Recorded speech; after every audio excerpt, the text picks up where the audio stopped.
Nararapat nang magbakasyon muna si DPWH Secretary Manuel Bonoan ngayong lalong umiinit ang kontrobersiya sa mga manumalyang flood control project.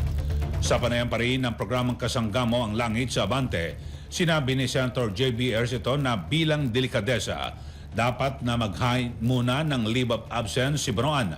Sinabi pa ni Ercito na hindi naman anya pinagbibintangan si Bonoan na dawit sa anomalya pero mas aalis ang duda, mas makabubuting magbakasyon muna siya.